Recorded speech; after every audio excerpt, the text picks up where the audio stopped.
La Segunda Guerra Mundial había acabado, pero el daño que habían causado los alemanes durante la ocupación, y sobre todo durante su repliegue, tras perder la batalla de Normandía, había dejado al pueblo francés en la más absoluta miseria. Con muchos de sus cultivos incendiados, y sin casi ganadería comer se había convertido en un privilegio al que solo unos pocos podían aspirar. En medio de este caos acceder a un trozo de carne o un huevo era casi imposible y solo en el mercado negro se podía conseguir un alimento fresco que llevarse a la boca. Por supuesto, sus desmesurados precios eran controlados por un grupo de gente sin escrúpulos capaces de ver morir de hambre a sus compatriotas con tal de aumentar su fortuna. No es por eso extraño que se pagaran relojes de oro, joyas heredadas generación tras generación u obras de arte por un simple mendrugo de pan. Monique, la protagonista de esta historia, no era ajena a la situación. Durante la ocupación se había visto obligada a ofrecer sus encantos femeninos a los soldados alemanes para poder comer. Por este motivo, entre una multitud de gente casi famélica, por un hambre prolongada durante meses, sino años, Monique destacaba por su lozanía y por tener algún kilito de más, algo totalmente inusual y que la hacía verse más atractiva que la mayoría de las mujeres de su edad. Monique sabía que esa era su mejor arma para seguir consiguiendo comida, pero la situación se había vuelto tan tensa que ya nadie parecía requerir sus servicios, preferían comer que su compañía. Un poco angustiada por el hambre, que por primera vez empezaba a sufrir desde que comenzó el conflicto, recorría el mercado buscando a alguien a quien poder convencer para que le diera una pieza de fruta o un trozo de pan. Algo de carne era algo impensable ya que el único puesto que aún la despachaba tenía unos precios prohibitivos y sus distribuidores parecían inmunes a sus encantos. Mientras miraba con la boca hecha agua cómo fileteaban un trozo de carne para un señor que había ofrecido como pago un collar de oro, un viejecito cayó casi a sus pies. La turba de gente que se agolpaba junto al puesto de carne había empujado al anciano, quien había recibido un fuerte golpe en la cadera y parecía no poder levantarse. Tal vez la moral de Monique no fuera la más adecuada, pero sin duda la chica tenía un gran corazón y como un resorte se agachó a ayudar al señor para ayudarle a levantarse. El viejecito aún dolorido le pidió que le ayudara a salir de allí y le guiara hasta unas escaleras que habían cerca para poder sentarse un rato. Muchas gracias por tu ayuda, jovencita. Parece que el hambre le hace olvidar a la gente el respeto por sus mayores. Esto es un verdadero caos. Dijo Monique. No debería acercarse a ese maldito puesto de carne. Las personas se vuelven como animales cuando empiezan las pujas. Pero si no me hubiera acercado ahora no tendría esto. Dijo el anciano mostrando un paquete con aproximadamente 1 kilo de carne. Los ojos de Monique se abrieron como platos, no había visto la carne tan cerca en semanas. ¿Cómo te llamas, jovencita? Dijo el señor que esbozaba una maliciosa sonrisa mientras Monique tenía los ojos clavados en la comida. Monique. Dijo sin apartar su mirada de la carne. Hagamos un trato, Monique. Dijo el viejo que sabía que la chica había picado su anzuelo. Si me ayudas a llevar este trozo de carne a mis hijos que viven cerca de aquí, te prometo un filete para ti sola. Al fin y al cabo un favor se paga con otro y yo casi no puedo caminar con el dolor que tengo en la cadera. Monique, que no podía salir de su asombro por tan gentil oferta, solo acertó a asentir con la cabeza mientras miraba al anciano. Este le extendió el paquete y le pidió que esperara un momento mientras escribía en un papel que metió dentro de un sobre que posteriormente cerró. Ya de paso aprovecho para que le entregues esta carta a mi hijo Matías. Dijo el viejo quitándole importancia.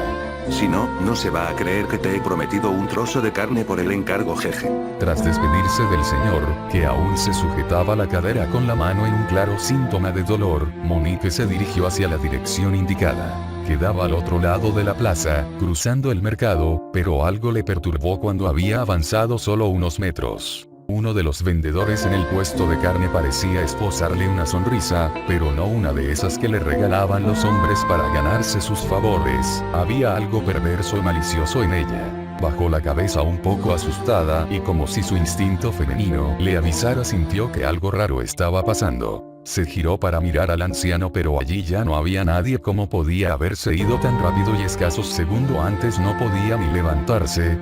Continuó su camino hacia la dirección marcada, pero había algo en su interior que le decía que tuviera cuidado, una especie de intuición o sexto sentido que le pedía que saliera corriendo y nunca entregara esa carne. Pero como ya habíamos dicho, Monique era una chica honesta que se veía incapaz de robarle a un anciano y a pesar de su miedo, prosiguió con su encargo. Pero algo la detuvo una vez que llegó al lugar marcado, la dirección exacta estaba en un oscuro y recóndito callejón que quedaba oculto de la mirada indiscreta de todo el que paseara por la calle principal. Ligeramente asustada por la idea de que el viejo hubiese ideado un plan para violarla, decidió que lo mejor era no arriesgarse, así que ofreció una moneda de pequeño valor a un muchacho de la calle para que terminara el encargo. Le esperaba en la esquina mientras observaba cómo el chiquillo llamaba a una sucia puerta de madera en la que se abrió una mirilla por la cual un hombre se asomó para ver quién había llamado y comprobar que no hubiera nadie más con él. ¿Es usted Matías? Dijo el chico. Su padre le envía esta carta y este paquete de carne. El hombre no le hizo esperar, abrió la puerta con la intención de recibir el paquete. Pero para sorpresa de Monique, que observaba todo desde la distancia, no agarró el paquete de carne, sino que sujetó fuertemente la muñeca del muchacho y de un tirón lo metió dentro de la casa cerrando la puerta con fuerza. Se comenzaron a escuchar gritos que fueron acallados en pocos segundos. El bullicio ensordecedor de la plaza había silenciado al pequeño. Pero Monique había sido testigo de todo, así que gritando se dirigió a un par de militares que sabía que siempre vigilaban que todo estuviera en orden cuando el mercado se abría. Por favor ayuda, acaban de secuestrar a un niño. Dijo Monique mientras tiraba del brazo de uno de los soldados guiándole hacia el lugar. En menos de un minuto los militares se encontraban golpeando la puerta del lugar en el que había desaparecido el niño. Un fuerte alboroto se escuchó en el interior del edificio, un par de hombres vociferaban y golpeaban la puerta desde el interior, parecía que estaban colocando muebles y otros objetos pesados para evitar que se abriera con las patadas de los soldados. De repente el ruido cesó y segundos después, por una de las ventanas que habían en el tejado, apareció un hombre que velozmente saltó al edificio cercano y desapareció de la vista de Monique, quien gritando avisaba a los militares que estaban escapando por arriba. Un segundo hombre salió y los soldados advertidos por Monique le dispararon, uno de los disparos le acertó en pleno corazón y cayó rodando por el tejado hasta el vacío, golpeando el suelo con un golpe atronador a unos metros de Monique. Tras un par de minutos, los militares se cercioraron de que nadie más saliera por la ventana y regresaron a la puerta, que empezaron a golpear con más insistencia hasta que consiguieron abrirla lo suficiente para apartar los muebles con los que los delincuentes habían formado una barricada temporal que impedía acceder al edificio. Cuando consiguieron entrar se quedaron estupefactos, uno de ellos tuvo que salir inmediatamente mientras vomitaba, su estómago no pudo soportar el presenciar tan macabro espectáculo. De un gancho colgaba el niño boca abajo con la garganta degollada, un cubo debajo recogía toda la sangre. A escasos metros había una mesa que parecía usarse para separar la carne del hueso, y donde se podían ver restos humanos como pies, manos y una cabeza sin piel. Junto a unos cuchillos ensangrentados habían varios montones de carne humana que ya estaba lista para ser empaquetada. Mientras, Monique, ajena al matadero humano que habían visto los militares, se acercó al hombre abatido por los disparos. Al mirarle más de cerca le reconoció como uno de los hombres que despachaban carne en el mercado. Pero lo que más le llamó la atención fue que de uno de sus bolsillos asomaba el sobre que le había entregado el anciano. La mujer se agachó y tras recogerlo decidió abrirlo, en su interior encontró escrito lo siguiente. Esta es la última que os envío hoy, las ventas van mejor que nunca. Por supuesto cuando los soldados fueron al puesto de carne ya no quedaba nadie allí, seguramente el hombre huido había conseguido avisarles.